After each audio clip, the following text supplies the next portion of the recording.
Hello, my name is Les Brown, Mrs. Mamie Brown's baby boy, and I want to thank you so much for joining us. You know, at this particular time, I want you to, first of all, pat yourself on the back and take the time to thank yourself for becoming involved in a process for looking at your life. If there's ever time that we need to begin to stop and think and assess ourselves, that time is now. When you begin to look at the foreclosure rate that's going on in the country and the foreclosures and the bankruptcies, and in addition to that, the violence and people losing their jobs and the level of uncertainty and fear that people are feeling. And I think there's a level of stress in the air unlike anything we've ever felt before. And so just to take the time to think, to pause, and particularly not only looking at what's going on, but asking yourself the question, how's this affecting me?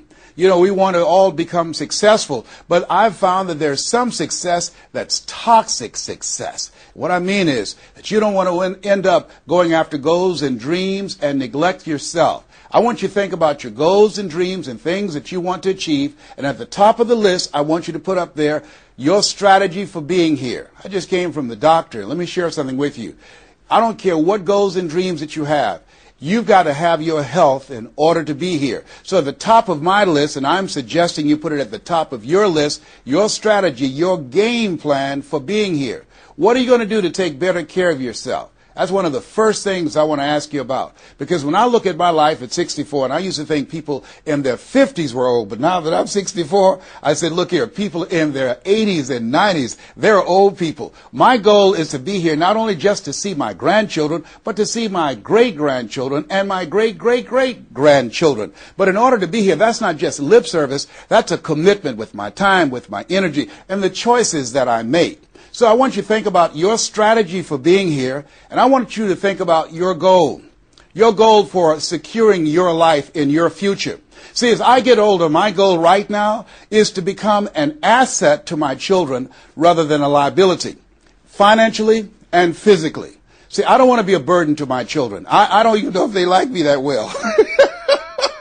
I love my mama. My goal and dream was to take care of my mother. I did that. I bought her a home. I took care of her until she's 89. But children, they're different today. These are different type of people up in here. You don't know what this generation might do. Now, I know they say, Darren, we love you, but I really, really want to stay in good shape and take care of myself because I don't want to be around the house and my kids saying, look here, who's going to take care of him today? All he's doing is sitting around talking to himself, talking about, yes, I can, and yes, I will, talking out of his head. No, I don't want that kind of party for me. My goal and objective is to die young at an old age. So I have a game plan. I don't like to eat vegetables all the time, but now I feel like a silly wabbit. Why? Because I realize at this stage of my life, I've got to eat more vegetables, I've got to get more rest, I've got to drink more juices, and I've got to do all of the things that make the healthy choices that will say to my body, Les, you plan to be here, I see that you're serious, so I'm going to take care of you.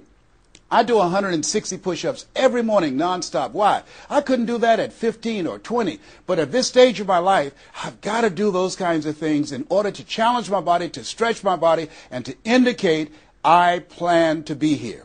What's your plan? What's your goal? Because if you don't have a goal for being here is not a given. When I was a kid, we used to go to funerals of old people. I can't tell you how many young people whose funerals I've gone to. I can't tell you how many. And so, and there's something about between 40 and 60. I don't know what it is about that period in time. Between 40 and 60, if you're approaching 40, I can tell you, and you already know, life begins to intensify. Things happen to you, and things happen to people you care about. Between 40 and 60, if you can make it through that period, you can take a deep breath, because most people don't make 60. Most people don't. And why? And I think it's because people just take it for granted that they're going to be here. So I want to share with you some goals and strategies as you think about your goals. I want you to visualize yourself having optimal health. Having your right mind. I used to ask my mama, Mama, every Sunday you stand up in church and other older members of the church say, I want to thank the Lord for waking me up in my right mind this morning. Why do y'all say that all the time? She said, don't worry, son. You live long enough, you'll find out. She was absolutely right. I went in the room the other day to find something. I got in there, and I couldn't remember what I was looking for. I came out. I remembered what I was looking for. I went back in. I found it. Then I couldn't remember why I was looking for it. One of our children said, Daddy, you need some ginkgo biloba. I said, what's that? She said, something for your memory. I went down to the health food store. I was walking around. The lady said, may I help you, sir? I said, I forgot why I'm here. She said, you need something for your memory. I said, I know. So they took me over to a little section, and I bought the stuff, and then I took it home. Now, I can't remember where I put it. So when I got up this morning, I said, I want to thank the Lord for waking me up in my right mind this morning. See, if you woke up in your right mind this morning, that's a good thing. I called a friend of mine the other day, Miss Williams, said, Miss Williams, how you doing? She said, baby, I'm doing good. She said, I went to the bathroom by myself, not all myself. I said, too much information, too much information. Let me tell you something, but that's a good thing. I know about that. I've been in the hospital. I know what it is not to be able to move. I know what it is to have back challenges. I know what it is to be in pain. So this thing called life, you've got your health. Let me share something with you. That's a good thing. A friend of mine, Bishop T.D. Jakes, said, if you got a problem man or money can solve, you ain't got no problem. I can agree with that. And I learned some things going through that experience. And really, I should say, growing through that experience. My goal at that time was to be here. And trust me, it's better be seen than to be viewed. Are you feeling the brother? Up in here, up in here. So I want you to think about your goals and dreams. And here's what I want you to do right now. I want you to say to yourself, it's possible. It's possible. And I want you to follow along with this process. As you think about your goals and dreams, I want you to write this down. I'm going to give you some strategies to maintaining this possibility mindset. I want you to write down mindset maintenance. Mindset maintenance. Let me share something with you. The easiest thing that I do every year is to live my dream. That is, helping people to realize their potential, to step into their greatness, challenging themselves, reinventing themselves, to start their own businesses. I've helped over 400 people earn millions of dollars. The easiest thing I do every year is what I do on a day-to-day basis, going into prisons and juvenile detention centers, teaching young people mindset development, how to become effective communicators, how to dress like a prospect rather than a suspect. Those are the easy things that I do. Let me share with you the most difficult thing that I've ever done in my life. And that was to believe that I could do it. That's the most difficult thing that I've ever done in my entire life. To believe that I, Les Brown, who was born in an abandoned building on a floor in a poor section of Miami, Florida, with a twin brother. We were adopted. We were 6 weeks of age by Mrs. Mamie Brown, and I called myself Mrs. Mamie Brown's baby boy. All that I am and all that I ever hope to be, I owe to my mother. I saw a sign once that said, God took me out of my biological mother's womb and placed me in the heart of my adopted mother. To believe that I, Les Brown, who was labeled educable mental retarded, put back from the 5th grade to the 4th grade, failed again when I was in the 8th grade, to believe that I had the ability to live the life that I'm now living. No one could have told anybody who knew me, including myself, looking in on us when Mrs. Mamie Brown was raising us in a poor section of Miami, Florida called Liberty City in Overtown, that I would be who I am right now. I didn't even know that. And I want you to think about your goals and dreams, and I want you to expand them. Why? Because it has been said that most people fail in life not because they aim too high and miss. No, most people fail in life because they're just like I was for 14 years. They aim too low and hit. And many never aim at all. Not at all. They just go through life surviving. Someone said that many people die at age 25 and don't get buried until they're 65. I was talking to a friend of mine named Rosia, and I said, Rosia, how you doing? And she said, let me tell you something. Life is a mess. I said, girl, what are you talking about? She said, my life is a mess. She said, you know what? She said, I just was sitting up here thinking, I haven't lived. I haven't lived. She said, I've been working hard all my life, paying bills and taking care of my children, and my children are gone, and I've just been thinking, I haven't done anything. She said, when I die, I don't want when people view my body, I don't want them to say, oh, she had a funny expression on her face. I said, what do you mean by that? I don't want to have an expression that I'm mad. Because if I died right now, I would be mad. I said, why? What are some of the things you'd like to do? She said, travel. I would love to travel. I'd like to see the pyramids. I've never been to Paris. I want to go to Paris. I've never been there.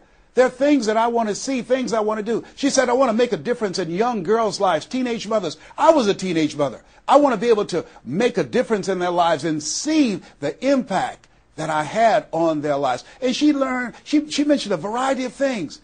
And I remember a story about a lady who went to the doctor, and she was diagnosed with terminal cancer. And she came home, and she was sitting at a table, and she was drinking some coffee, and all of a sudden, she just looked up and she said, "I refuse to die an unlived life. I refuse to die an unlived life." And she decided that she was going to live. That up to that point, her life was for her family, for her children, for her husband, but she had left herself out of the equation. Have you ever done that? I remember at a period of my life, I was going to work, and I was working on a job that I hated. And at the same time, I was praying that I wouldn't get fired. I was praying that I wasn't laid off. I was miserable. Nobody was holding a gun to my head, but I showed up every day, and I used a flimsy excuse. Well, I got to pay the bills. I've got a car payment I have to pay. I have a family. I have children. I have a car note, and I have a mortgage note I have to pay. I've got to survive. I was showing up for a paycheck. Ladies and gentlemen, that's not living. And a friend of mine said, "You know when people change?" And I said, "No." He said, "When they get to the point when they say, 'I've had it. I've had it.'" I think the only reason that you're listening to me right now, the only reason that you're watching this webinar, that there's somewhere in your heart of hearts that you've said, as you looked at your life, you said, "I've had it." And not only have you said, "I've had it," but you said also in your heart of hearts, "I can do better than this." And let me share something with you. You can. Because if anybody told me, and I'm going to share some things with you that I've done, not for the purpose to impress you, but to impress upon you what the possibilities are when you work on your mind and have mindset development. Because I've found that how people live their lives is a result of their state of mind. It has been said, you don't get in life what you want, you get in life what you are. So part of the process, number one, is expose yourself to positive messages. See what I'm doing right now? I'm distracting the story that's going on in your head right now. How you live your life, how I live my life, how all of us live our lives is a result of the story we believe about ourselves. And most of us are born into stories. I was born into a story where we were poor, but we didn't know it. I didn't know we were poor until I got on a bus with my mother going to do domestic work on Miami Beach. And when we crossed the Venetian Causeway and I saw those big, beautiful hotels, and I was in the homes with my mother making up beds and cleaning, and we ate the food left over from the families that she cooked for. And we wore the hand-me-down clothes of the children that she kept. And I kept saying, "Mama, what is it, boy?" As we got ready to pack up to go back home and to Overtown and Liberty City and all the poverty and filth and the violence there, I said, "Why can't we stay here? Why can't we stay here?" She said, "Leslie, we can't." "Why?" "Because we can." "Why, Mama? Why can't we?" She said, "It's just the way it is. Now shut up." And I kept saying to myself, why is that the way that it is? And I guess I was okay for Wesley and Margaret Ann and Leonard and Angelo and Sharon and Linda, but it wasn't okay for me.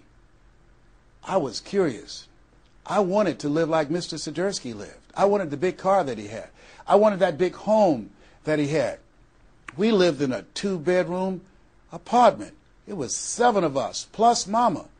He had a big mansion, just 3 of them, 10,000 square feet. Said, "Mama, what is it, Leslie? One day I want to buy you something just like this." My brothers and sisters, when we were on the bus going back, they were just engaged in playful things. I was thinking and dreaming. Mama didn't understand why I was thinking like that, because I'd been exposed to positive messages. I had to take care of Mr. Swiderski. I had to shine his shoes and clean his office. And every day when he was listening to motivational messages, I was hearing those things too. Earl Nightingale, we become what we think about. All of us are self-made, but only the successful will admit it. In order to be successful, you must be willing to do the things today others won't do in order to have the things tomorrow others won't have. Your mind is a machine. You must program yourself for success. Wow.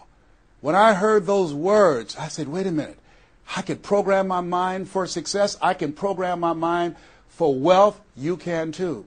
Trust me. I've earned over $55 million in the last 28 years. Anybody told me that I would be doing what I'm doing right now? I spoke recently in Sweden. They paid me 40,000 euro for an hour's speech. I had no idea that this Les Brown that you now see have the ability to do that. I used to work for the Miami Sanitation Department as a garbage collector. I used to be a janitor. I used to do door-to-door sales. I used to work for Sears in Miami on Biscayne Boulevard.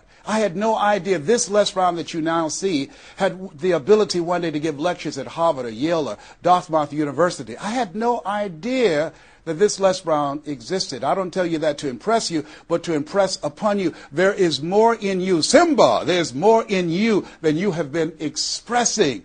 All of us have seen Lion King, some great symbols in there. And I say to you, there's more in you right now than's represented in your bank account. There's more in you right now that's being reflected by your life right now. Your life is not a true reflection of your potential. You have greatness within you. You have the ability to do more than you can ever begin to imagine. There's a reason that my favorite book says, as a man thinketh, so is he. And as he continues to think, so he remains. In order for us to begin to break into that level of greatness that we have within ourselves, you have to make a conscious choice every day to expose your mind to positive messages. So I put myself on a regimen. I do this every day, and I suggest that you do it. Write this down. Number one, listen to motivational messages every day. If you have Choosing Your Future, a set of tapes, the CDs that we produce, or Creating Your Greatest Life, I guarantee you, if you do what I'm sharing with you right now, for 6 straight months, every day, your life will never be the same again. I guarantee it 100%. You listen every day for 1 hour to Creating Your Greatest Life, any of those messages, because faith comes by hearing and hearing and hearing. What it will begin to do is interrupt the story in your mind. It will override the story that you believe about yourself. It will distract all the negative thoughts that you have that's holding you back, that held me back for 14 years. When I used to go see the number one motivational speaker on the planet, Zig Ziglar and Tony Robbins, and my heart said, I can do that. I love to help people. I'm just like my mother. And then my mind would ask how. And I went from my heart to my mind. And my mind would say, Les Brown, you don't have a college education. Les Brown, you've never worked for a major corporation. Les Brown, you were labeled educable mental retarded. They call you DT, the dumb twin. You're not as smart as your brother. Have you ever thought about something you wanted to do and you convinced yourself that you couldn't do it? See, sometimes we need to have some external voices. And so by listening to motivational messages, that began to override the negative thoughts that I had about myself in my mind. And it gave me a new story and empowered me and gave me a vision of myself beyond my circumstances and mental conditioning and started me to writing a new chapter in my life. And so now, money will never be another issue for me. And that was an issue for most of my life because I didn't know what I didn't know and I thought I knew. So one you have to do is that you have to have a mindset development strategy where you are deliberately taking an hour every day listening to a motivational message. Every day. Here's something else. Read 10 to 15 pages of something positive every day. Why? And read it with conviction and stay focused. 10 to 15 pages every day. This is 7 days a week? Absolutely. Absolutely. Every day, McDonald's know that you know where they are. Burger King know that you know where they are. But every day they have some advertising. They have billboards, they have radio, they have television. Why? Because by exposing you to those messages, that will begin to impact your behavior. And it will drive you into the place to purchase what they're advertising. Now you're advertising for your greatness. And faith comes by hearing and hearing and hearing and hearing. So you want to listen to positive messages every day. You do this. I'm telling you, your life will never be the same again. And read 10 to 15 pages of something positive every day. I read 2 to 3 books a week. Why? Because I have goals and dreams of things I want to achieve. I want my life to count. I want to make a greater impact. At this stage of my life, I'm working on my children's education. A good man leaves a legacy for his children's children. So I'm working on their education at this point in my life. And as I begin to look at myself, in order to achieve more and to do more, I know I have to work more on my mind. And let me give you an example how this works. The most money I've ever earned in an hour and a half, $260,000. That's the most money I've ever earned in an hour and a half. A lot of people work a whole month and don't do that, or 6 months. Then, and this is the next thing I want you to do. I want you to look at your relationships, and I want you to upgrade your relationships. See, MIT did a study, and this study indicated that you earn within $2,000 to $3,000 of your closest friends. Not only did I start reading books every day and listening to positive messages, but I separated myself from my friends who did not have goals and who did not have dreams. Why? Because people rub off on you. It's called a mind virus.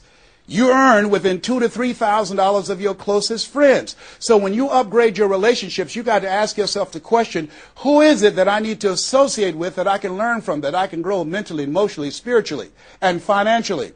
By aligning myself with another person that I can learn from. And Dr. Dennis Kimbrough said, if you're the smartest one in your group, you need to get a new group. Whoa, think about that. I was the smartest one in my group. And then one person called me who had been admiring me for years and said, Les, I want you to coach me and my trainers on how to tell a story and create value for an audience. And I want to share with you some things. I want to teach you some things, old man. I said, is that right? He said, yes. You always say you're never too old to learn and you're never too young to teach. I want to teach you some things. I said, okay, I'm open to that. Now, let me share this with you. He blew my mind. The most money, as I mentioned to you, I've ever earned, speaking to over 8,000 people in Salt Lake City, Utah, $260,000. I did an event with this individual, just over 500 people, because of what I learned from him, because I upgraded my relationships. I earned over $410,000 in an hour and a half.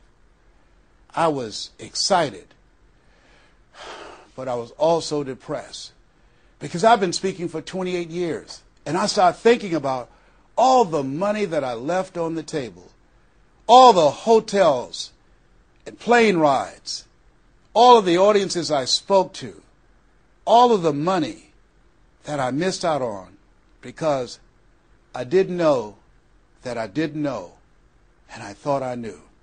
I was a big fish in a small pond. I can't tell you, if you don't get anything else, you have to look at your relationships and you've got to ask yourself the question, what is this relationship doing to me? And I mean in every area of your life. When the doctor looked at me and said, you have cancer. Cancer is the most feared word in 7 different languages. One of the first things I had to do, I found out who had cancer at some point in time or was living with cancer and conquered it. I surrounded myself with people who had done what I wanted to do, who were winning at the game. See, it's very important, every area of your life. If you want to improve your health, start hanging around healthy people. They did a 30-year study and said that the reason that most people are obese, it's a mind virus. Listen to what they said. A mind virus is communicated mind to mind. That if you have a friend that's fat or you marry somebody that's obese, you have a 41% to up to 161% of becoming obese yourself. Even if they live in another state. Whoa, why? Because birds of a feather flock together. Never forget, a high school teacher, Mr. Leroy Washington, said, Mr. Brown, if you run around with 9 broke people, I guarantee you, you'll become number 10. Whoa. Think about that. Part of your mindset development, not only listening, not only reading, but you have got to look at your relationships, upgrade your relationships, and continue to evaluate them and make sure they're an asset to you and not a liability. My son John Leslie is a motivational speaker. He has a saying, who should you count on and who should you count out? See, there's some relationships that can start out real positive, and then sometimes we outgrow people. Has that ever happened to you? Have you ever outgrown someone? Somebody you used to be close to, used to be your bosom buddy, and then you haven't been together for a time, and then when you get together, you have absolutely nothing in common. Sometimes that happens with family members. My twin brother, it's a strained conversation because he's talking about, Les, did you hear who died? No, I don't get up reading the obituary column. I'm glad my name is not there. Hello, I don't care. I'm focusing on living. Our conversations are so different. Isn't it interesting how you could be raised in the same family, same circumstances, by the same parents and end up dramatically different? It's called life. Here's the other thing that's very important. Write down the goals that you want to achieve. Write them down. Put them on a 3x5 card. And I want you to use a King James Version Bible and Matthew 7:7. Ask and it shall be given. Seek and ye shall find. Knock and it shall be open unto you. I want you to write that on one side of the card. On the flip side of the card, I want you to write down one major goal that you want to achieve. And you want to read that 3 times a day. 3 times a day. What are you doing? You're hypnotizing yourself. And you're dehypnotizing yourself. What you're doing is you are dispelling the myths and all of the spells that you're living under. I think that a poverty mindset is a spell. I think that people go so far, and because they're mesmerized by life, they unconsciously stop. And you have to break that spell by constant attention. So on one side you read your goal, that one major goal, 3 times a day. Then the flip side, you flip that scripture over. Ask and it shall be given. Seek and ye shall find. Knock and it shall be given unto you. As you read that every day, 3 times a day, I can tell you, amazing things, breakthroughs will happen for you. Now, we're going to take a break right now, and I want you to take the time to think about this one thing. What is it that you're going to do differently? Because in order to do something you've never done, you've got to become someone you've never been. You've got to be willing to give up who you have been to give birth to who you can become. I want you to take the time and write down one radical change that you're going to make about you. And you know, if you do that, your life will never be the same again. This is Mrs. Mamie Brown's baby boy, Les Brown. We're going to take a break right now, and we'll be right back.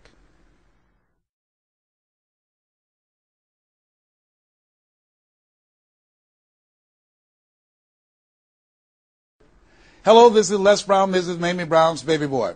I hope you took some time to really go within because, see, no one knows you like you. You know what it is that you need to work on. I mean, one of my main issues that I had to dramatically change about myself was I had to develop courage. I used to go see people do things. I saw speakers on stage. My heart would say, I can do that.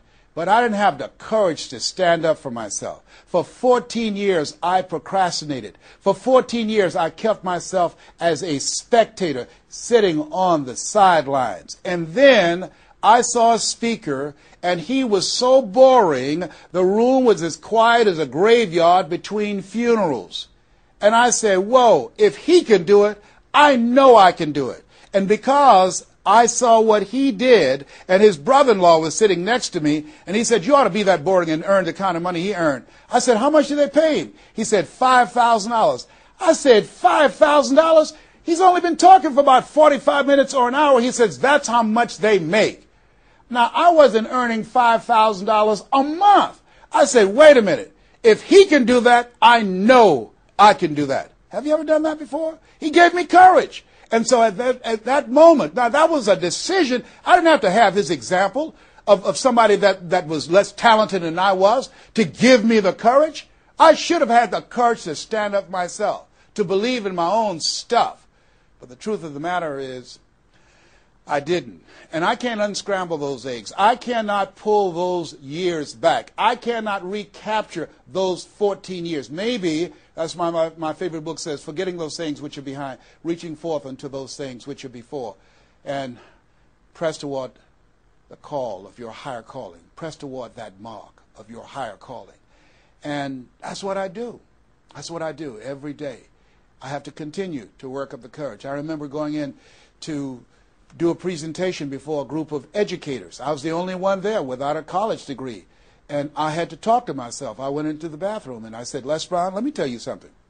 What do you care about the fact they have MBAs and PhDs? That only means pile high and deep to you, and not any disrespect for credentials. They're very important. But I had to get myself together. Hey, look here, you can't go in there worrying about what they have. Just bring what you have. You got 7 children you got to take care of. You got a mother you have to take care of. And you have something to say. You have some talent. You have some abilities. You've got to believe in yourself. You've got to stand up. You can't punk out now. You can't fold now.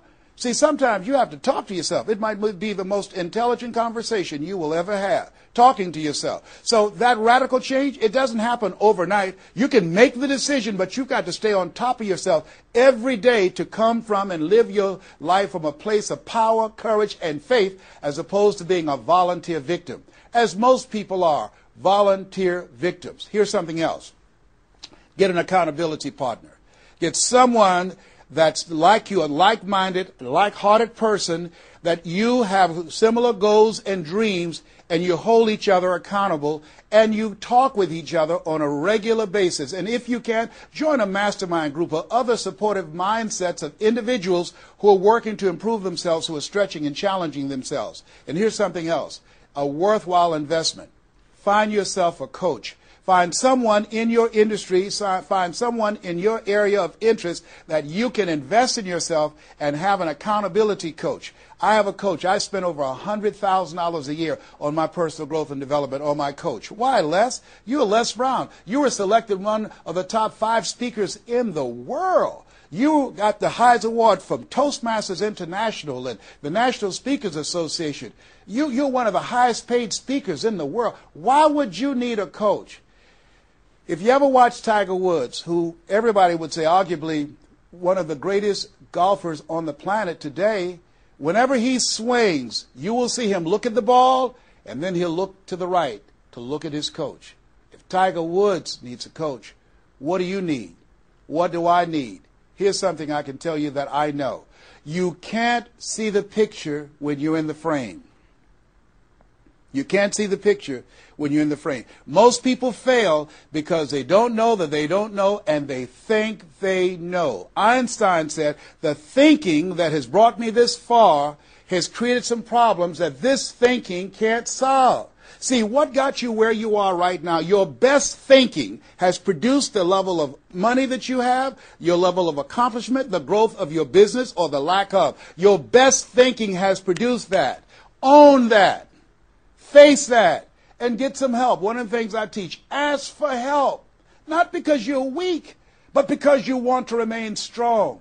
And ask for help. And don't stop until you get it. And so take the time and find someone that can coach you. Find someone that will have the courage to tell you what you need to hear and not what you want to hear. And that's what I have in Mike Williams, who's been my coach for the past 38 years. And I shudder to think what would have happened to me. I used to be a disc jockey, Les Brown, the man about town, LB, Triple P. There were none before me, there will be none after me. Therefore, that makes me the one and only. Young and single, love to mingle, certified, bona fide, duly qualified to bring you satisfaction and a whole lot of action. I was bad, baby. Yes, I was. And this guy said, Les, you're more than a disc jockey. What are you talking about? Man, if you can entertain people and don't see them, if you can reach people, Les, through this microphone and you can't see them, what can you do if you could see them? If you can entertain them, you can educate them. You can empower them. If you can be Les Brown, the man about town, and you can swim to the bottom of the deepest ocean or climb to the mountain, the top of the highest mountain, no matter where you go, they'll be talking about me, LB, Triple P. If you can come up with all of that kind of gobbledygook garbage, what could you do if you sat down and you started thinking and doing editorials about things that's maintaining our detriment? What could you do to inspire people to register to vote? What could you do to begin to impact public policy? You've got to get a larger vision of yourself. I said, Mike, I never thought about myself in that way. See, has anybody ever seen something for you that you didn't see it for yourself? I didn't see that for myself. Maybe that's why my favorite book says, eye has not seen, ear has not heard, nor has entered the heart of mankind what God has in store for you. Because of what he saw in me, he inspired me. He gave me a vision of myself beyond my circumstances, beyond my mental conditioning, and beyond the job where I was, because I thought I was just a disc jockey. I love that. I master a microphone. You drop me in any city, I can master a microphone. I can turn a city upside down with a microphone. But I had more in me than I was expressing, and I did not know it. And because of his encouragement, I became a community activist. Because of his encouragement, I started doing a talk show called Voice of the People. Because of his encouragement, when I got out of radio, I ran for the Ohio legislature, and I was elected. And because of his encouragement, I passed 14 bills my first term. Because of his encouragement, I was elected 3 times and became the chairman of the Human Resource Committee. Because of his encouragement, I became a public speaker. Because of his encouragement, I became an author. Because of his encouragement, I did a show for King World called The Les Brown Show, and they paid me $5 million, $2 million not to speak. Because of his encouragement, I produced specials for PBS, public television. They said, you couldn't do that. You don't have a college education. It's educational television. Because of his encouragement, I did so many things I had absolutely no idea that I could do. I encourage you to live full and to die empty. There's more in you right now than just working on a job where they pay you just enough to keep you from quitting and you work just hard enough to keep from getting fired.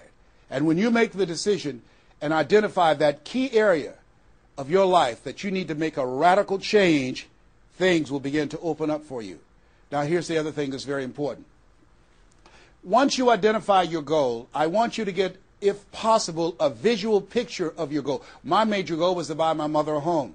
I got the picture of the home with a 12-foot swimming pool and a basketball court on a golf course. I bought that home for my mother. It cost just over $400,000, 10,000 square feet. I had a picture long before I had the money and the down payment to get it. My goal was to be known nationally and internationally as a speaker. I had that goal. I had a card that I had on one side, asking, it shall be given, seeking, ye shall find, knocking, it shall be opened. On the other side, I had, I'm the world's #1 orator. I produced that result in my life. I had a goal of becoming a talk show host. I used to watch Phil Donahue, and I put my picture on the screen of the television as I listened to the program. I visualized myself there, and I was called by King World Production, and I had my own talk show. Well, it was the highest rated, fastest canceled talk show in the history of television. Well, at least I had one. It's called life. Now, here's something else. You will fail your way to success. Trust me on that. You can have a lot of failures, a lot of disappointments, but you will fail your way to success. Goethe says, that which does not kill you will make you stronger. See, 85% of people allow their fear of failure to outweigh their desire to succeed. That's why you have to be of good courage. You have to have courage. When life knocks you down, I have a saying, try and land on your back, because if you can look up, you can get up.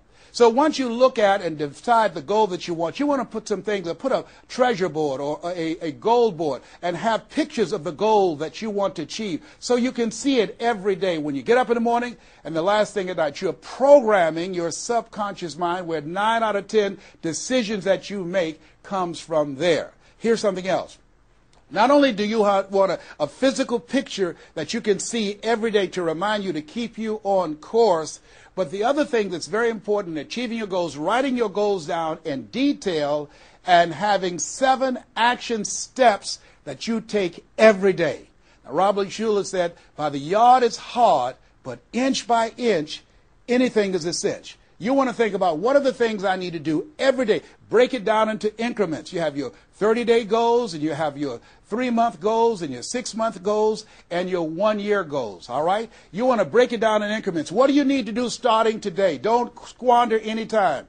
There goes a second. There goes another second. There goes another second. And all the power in the world can't bring it back. So what are 7 things that you can do starting today? And then once you do those 7 things, then you work on all the other stuff. But what are the 7 most important steps that you can take that can move you in the direction of your goal? And when I decided to become a speaker, I started memorizing quotes every day.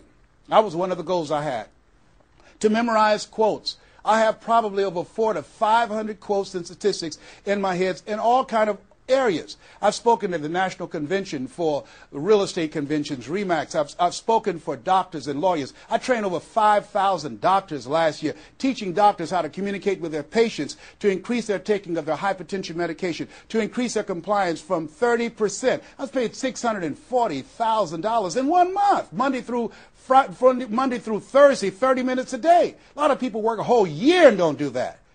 I don't tell you that to impress you, but to impress upon you. You've got greatness in you. You can do more than you can ever begin to imagine. I had no idea this Les Brown you see existed. I had no idea. And the reason that you're watching me now is because you know in your heart of hearts that you can do what I've done and even more. And so as you begin to think about that, think about writing your goals down, listening to motivational messages, changing your relationships, upgrading your relationships, thinking about 7 things you need to do every day, some radical change you need to make in you. There's an old African proverb that says, if there's no enemy within, the enemy outside can do us no harm. Here's something else that's very, very important. As we talked about having a personal coach, the next thing that's important about reaching your goals is this. What is it as you look in your past that's affecting you right now? I saw a movie called Magnolia, a powerful line in that movie. And the movie said, we might be through with our past, but our past is not through with us. Whoa. Let me share something with you I realize about myself. The reason that I procrastinated for 14 years was because when I was in the 5th grade and Mrs. Mary Ford Williams said to Mrs. Crompton, he doesn't belong here. He is slow. He's not like his brother. And they put me back from the 5th grade to the 4th grade. That affected me. I didn't even realize it. They say sticks and stones will break your bones, but words will never hurt you. Yes, they will. But they can also free you up. Because I'll never forget when I met Mr. Washington. It was my junior year in high school. I had been in special education from the 4th grade all the way up to my junior year in high school. My twin brother always made the honor roll. And he said, young man, work this problem out for me. He was a new instructor. I said, sir, I can't do that. He said, why not? I said, I'm not one of your students. He said, look at me. Yes, sir. Work the problem out anyhow. I can't do what you asked me to do, sir. Why? Sir, because I'm educable, mentally retarded. And the students erupted in laughter. They said, hey, he's D.T. He said, what's that? He's the dumb twin. He's not Wesley. That's Leslie. And he came from behind his desk and he said, don't ever say that again. Someone's opinion of you does not have to become your reality. That was a jarring statement. On one hand, I was humiliated. But on the other hand, I was liberated because he looked at me with the eyes of Goethe who said, look at a man the way that he is, he only becomes worse. But look at him as if he were what he could be, then he becomes what he should be. And here's what I learned from that experience. I want you to visualize yourself already there. Whatever goal, whatever dream that you have, see the picture complete. See yourself there. Why? We have something at the base of our brains called the reticular activating system. See, you have genius within you, and to prove it, let me give you an example. The other night, I said, I've got to get up tomorrow morning at 7 o'clock. I was at a hotel. I called downstairs and told them to call me at 7 o'clock. The hotel neglected to do it, but I woke up at 7 o'clock on the nose. Have you ever done that before? How did you know when to get up? Hey, that's subconscious mind. Everything we need, the answers are already there. Have you ever seen somebody and said, you know what, I remember your face, but I don't exactly know where. And then later on you say, hey, I know where I saw you, and it came. What happened? The conscious mind sent that thought to the subconscious mind, and it pulled that information up and gave it to you. Now, when you begin to hold the vision of what it is you want to achieve, you stimulate what is called the reticular activating system. It's a network like group of cells at the base of your brain. Let me share with you how it works. Have you ever purchased a car? No one goes to buy a car that has the same color that everyone else has. Has that ever happened to you before? But then once you buy the car and you drive it off the lot, you start seeing it everywhere. Say, hey, where did this come from? Let me tell you what happened. You made an investment. And because you made an investment, that piqued your awareness, that stimulated your reticular activating system. Another case in point. I was at a party with a friend of mine, and we were dancing, and music was blasting. And she said, wait a minute, my son is crying, he's at the door. I said, your son's not at the door, because even if he were, you wouldn't be able to hear him. And she stopped, went to the door, opened the door, and there her 4-year-old son was at the door. How did she hear it and I didn't hear it and the other people dancing? It wasn't our child. It was her child. Her reticular activating system picked up his whimpering sound. And I'm saying to you that you have that in you. When you focus on your goals and dreams and you visualize it complete, it will stimulate the reticular activating system and it will lead you there following all the other things that we suggested. Now, not only is it possible you can live your dream, it's necessary that you change relationships, that you get a coach, that you meet with other like-minded people that will hold you accountable, that you write your goals down, that you have 7 steps that you do every day on your goals to monitor to see where you are. But you've got to take full responsibility. If everything work out for you, fine. If you have the money, fine. If you can get the help and support of friends and family members and your spouse, great. But if you don't, all of those things are minor things. The major key to your reaching your goals is you. Nobody's going to work on your dream harder than you. Trust me on that one. You've got to take responsibility to make it happen. If it happens when you come out the gate, fine. But if you fail, so what? Come back again and again and again and again. If it's something that you love, if it's your passion, until you do it. George Bernard Shaw said, the people that make it in this life, they look around for the circumstances that they want, and if they can't find them, they create them. Here's something else. It's hard. When I bought the first home for my mother, and I didn't do a title search, and a guy sued me, and I had to move out from the big, beautiful home I bought her to a roach-infested home I moved her out of. And the neighbors came out and said, "Mamie, y'all back?" "Yes, what happened?" "My boy lost a house. He didn't do a title search. And we had to get out. They foreclosed on the house. He didn't have the $50,000 to pay the guy who put a lien on the property." It was devastating. But let me tell you something. It was worth it. Because I came back. 90 days later, I got a bigger and better house. 90 days later, I stayed focused on the goal. And that's the thing that you want to do. Stay focused on your goal. Keep the main thing the main thing. You're going to have distractions. That's a part of the process. It's not there to stop you. It's only there to challenge you. You want to grow through it. You know, I think it was Robert Schuller who said, "Tough times never last, but tough people do." Keep the main thing the main thing. You going through hell? Don't stop. Keep moving. Keep on moving. Don't stop to talk about it. Keep moving. That's the name of the game. Keep on swinging. One of my favorite movies is Cool Hand Luke and Paul Newman. I don't know if you've ever seen the movie, but there's a scene where Cool Hand Luke is fighting a guy, big dude, just kept knocking him down. Bam! That kept on knocking him down. Cool Hand would get up, he'd knock him down. Bam!